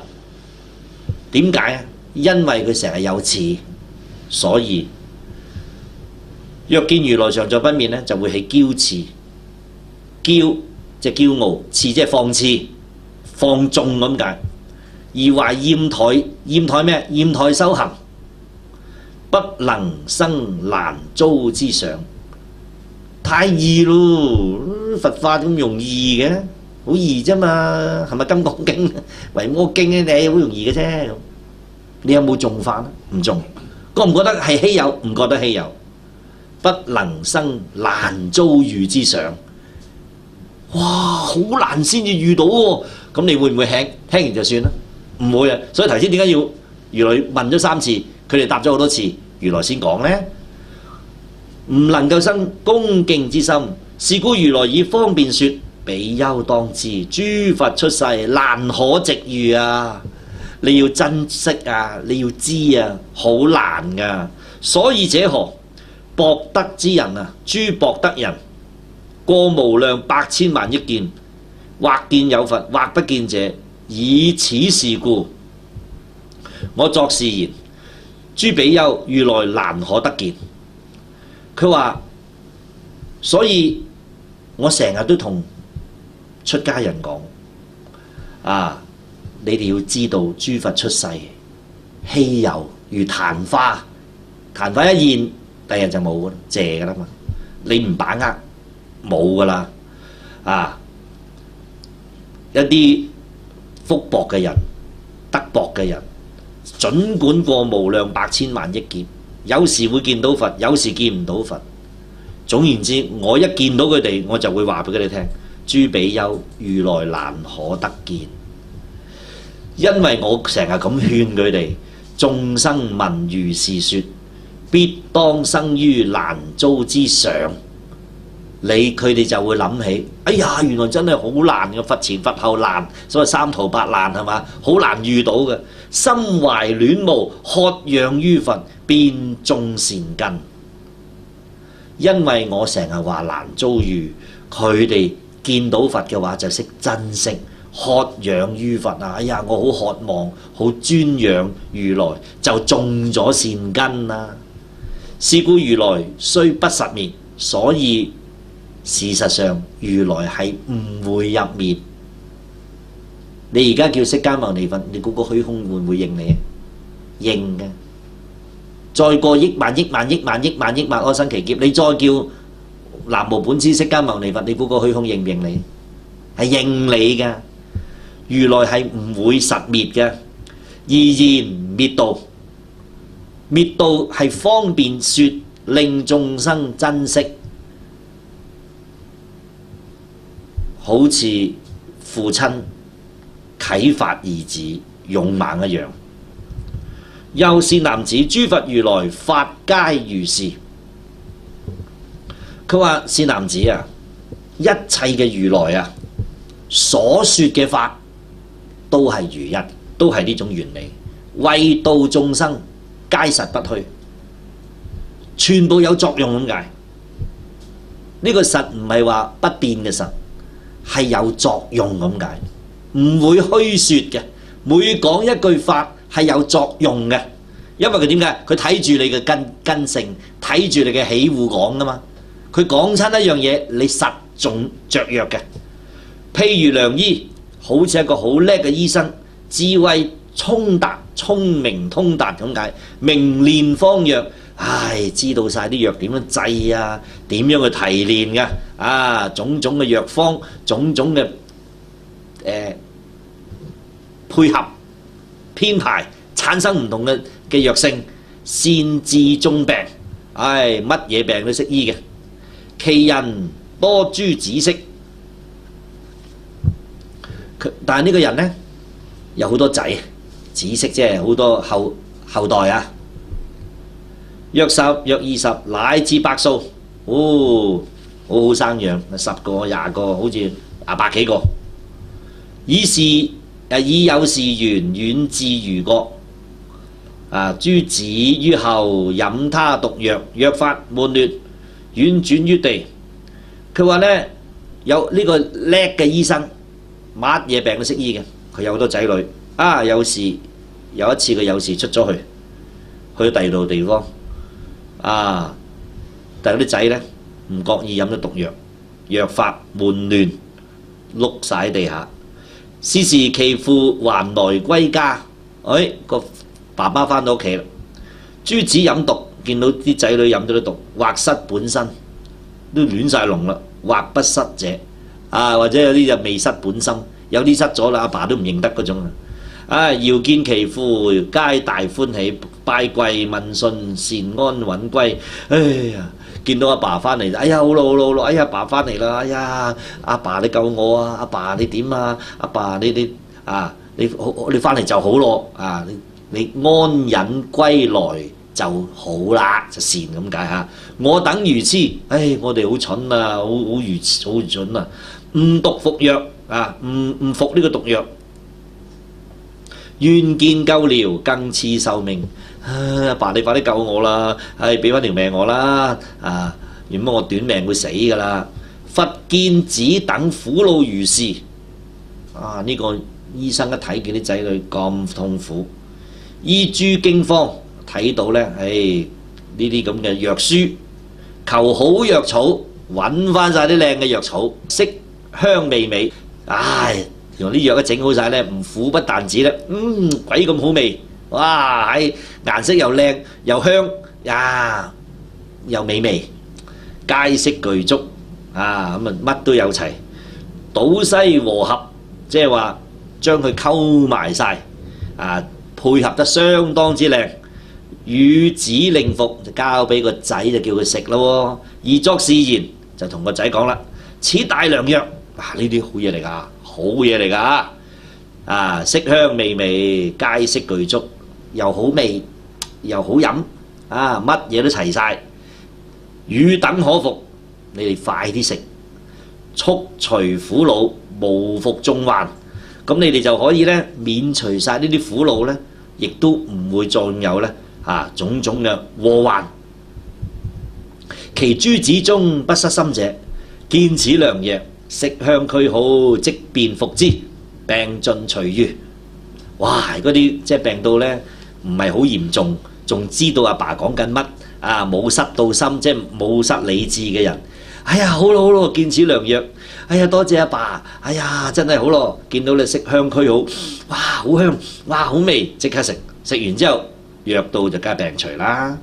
如失心者，見其父來，雖亦歡喜問訊，求殺治病。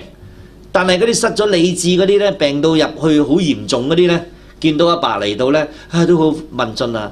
阿爸你救我，阿爸你救我，就希望咧求殺治病言與其藥，但係阿爸雖然俾藥佢不肯服，而不肯服點解病懵咗咯，病到個人嘔，唔食你救我咧，你救我唔食。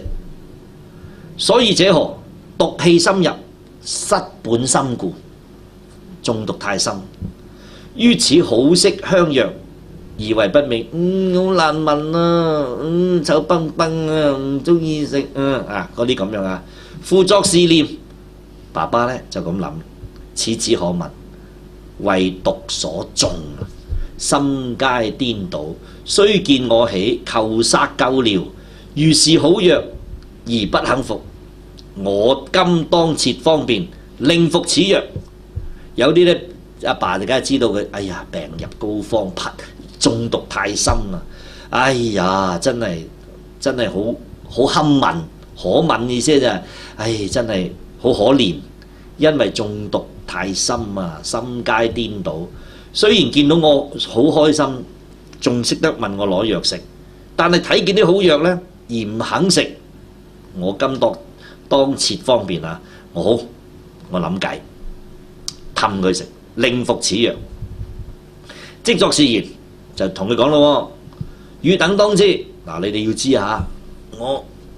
我老啦，我今衰老，我老啦，死時已至，我就快唔得。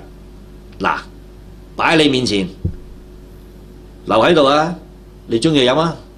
飲你一嚿，唔飲冇得救，我走啦，我死噶啦。佢話死時已至，是好良藥，今留在此，汝可取服。嗱，我留單碗靚嘅藥你，勿憂不測，即係呢個測即係預咁解啊！你唔好擔心醫唔好你咁解，你儘管攞嚟飲，攞嚟食。嗱，我話俾你聽，我死噶啦，你食唔食就算啦嚇。作是教矣，復至他國，真係走鬼咗出去，走咗第二度，遣使還告，跟住就派個工人翻嚟話俾佢聽：你阿爸死咗啦，你仲唔飲啊？咁解啊？冇咯，留低嘅嘢俾咗你啦。汝父已死，是時諸子聞父背喪。哎呀，阿爸好慘啊！阿爸，點解你唔俾我睇到你嘅？你死都死喺屋企啊嘛，你點解死喺第度啊？啊，好慘，心大憂惱，而作是念，就去諗啦。我阿爸喺度就好啦。若父在者，慈憫我等，能見救護。今者捨我遠喪他國咯。哎呀，我阿爸喺度就好咯，一定係救到我啦。而家呢，就離開我就死咗喺第度。唉，自為孤老無復嘅慈護啊，常懷悲感，心遂醒悟。佢話：唉，自己諗到呢，慘啦，以後都冇人顧自己啦。孤老即係露宿咁解啦。啊！慈護即係依靠，冇再依靠啦。常懷悲感啊，成日都感覺到好悲苦，心遂醒悟啦，開始就醒啦。乃知此藥色味香美，即取服之。哎呀，我記得阿爸臨死之前啊，臨走之前擺低碗藥俾我㗎，鬼咁靚㗎，係喎，越諗越靚喎。唔好客氣，快啲飲咗先啊！即刻飲，毒病皆愈。嗰啲病啊、啲毒啊，全部好翻晒。其父聞子悉已得差，尋便來歸，咸使見之。唉，佢飲咗啦，咁啊，即係個工人話翻佢聽：你個仔飲咗碗藥啦，飲咗就得啦，係咪？其父聞子好翻晒，尋便來歸啦，翻嚟啦。啊，咸使見之，咁啊一齊見翻面啦，大家見翻啲仔女啦。諸善男子於意云何？頗有人能說此良醫虛妄罪否？佢話：各位菩薩眾，你哋認為有冇人可以話呢一個良醫故意講大話有罪啊？因為啲仔女唔肯食藥，所以爸爸諗咗個方法，目的係要仔女食藥。咁講呢個方法，你可唔可以話佢呃人有罪呢？不也世尊。咁啊，彌勒菩薩就即刻回答：唔會，世間尊貴嘅佛陀，佛言我亦如是。啱啦。嗱，我都好似呢個良醫一樣，成佛以來無量無邊百千萬億那由他阿僧祇劫，我成佛以嚟早已經係無量無邊阿僧祇劫，一切過去嘅佛都係我嘅事業，為眾生故，以方便力言當滅度。因為為咗要救度眾生，刺激眾生修行，因眾佛法修行，以方便力，以種種方便力言道，話我一定會入滅，會入涅槃，亦無有能如法說我虛妄過者，所以亦都唔會有人能夠話我去講入滅係呃人有過錯。呢度披露咗一個信息：一切如來同一個智力，同一個法體，啱唔啱啊？係咪一如來都盡知一切如來嘅嘅遭遇啊，一定知㗎。個唯佛與佛方能救了啊嘛，大家亦都明白點解佛成日要講呢句説話。由開始説法到而家都係咁講，奇哉奇哉，大地眾生皆具如來智慧德相，係咪第一成佛已經講啊？皆因妄想執着而不能證得啊嘛。若離妄想執着，則無師智，自然智同時俱現啊嘛。係咪一切如來同一個法體啊？係咪一切眾生同一個法體啊？係咪心佛與眾生是三無差別？染着塵勞就係凡夫，無染塵勞即名諸佛，係咪呢樣嘢？嗱，完全融通㗎，佢冇兩樣嘢㗎，都係嗰樣嘢嚟㗎。所以可唔可以話如來講大話呃人啊？不能。透過呢一段如來嘅受量品，我哋會睇到一樣嘢。點解如來？我引翻頭先嗰段啊，實在係我好覺得呢段值得大家翻去再去咀嚼一下。爾時釋迦牟尼佛告彌勒菩薩啊，之前善哉善哉，我又多乃能問佛如是大事。點解你可以喺咁短時間度咁多眾生？汝等當一心，當共一心，披精進鎧，法堅固義。如來今欲以顯法宣示諸佛智慧，係一切如來嘅智慧嚟嘅。諸佛自在神通之力係嘛？諸佛獅子奮迅之力係嘛？諸佛威猛大勢之力係嘛？留意下，一一從妙法蓮花而生。如來嘅壽量，如來嘅方便，即係等於妙法蓮花。妙法蓮花從咩發生？從無量義。無量義從一發生咩啊？無相，係咪啊？留意下，呢個就係大乘嘅微妙義諦。當我哋一明白當中嘅關係，你就會知道原來所有大乘菩薩合翻我以前所講世間法、出世法，原來所有大菩薩都係將呢兩樣嘢夾埋一齊嘅。世出世間法，世間法咪咁多過去、現在、將來現象咯。留意下，有乜一佛嘅名咯，世間法嚟現象嚟噶嘛，係嘛？過去、現在、將來。出世為咩啊？不生不滅，不垢不淨，不增不減，是故空中無色。一切如來兩樣都具足嘅。我同你未具足，所以咪凡夫身，所以咪生死緊。將來我同你都具足，咪你叫乜乜如來，我叫乜乜如來。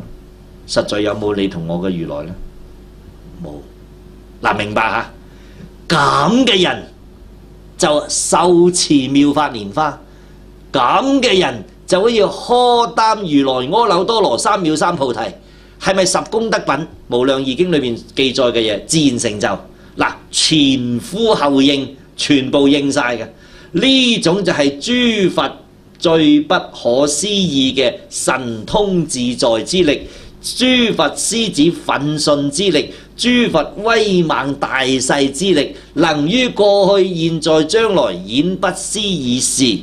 於無量劫縮為一剎那，於一剎那遍滿無量劫都得嘅。嗱，呢個不可思議嘅神通之力。呢一品呢，即係呢一品呢，如來壽量品呢一品呢，嚴格嚟講喺《妙法蓮華經》係將如來嗰個心臟地帶呢係全部表現晒出嚟嘅，係一切佛嘅秘密都顯示晒出嚟嘅。咁啊呢段呢，一定係好深好深。咁我都覺得一路大家嘅之前我哋發心如來嘅護念呢，我希望能夠都將呢一段如來壽量品裏邊嘅節錄嘅重點呢，可以同大家分享。希望大家呢翻去再論一諗一諗，睇一睇裏邊嗰個含義，你會有更深遠我嘅體會嘅。好啦，今日嘅時間到此為止嚇。多謝大家嘅蒞臨，我哋一齊起立做個回向。願以此功德，願以此功德普及於一切，普及於一切我等與眾生，我等與眾生皆共成佛道。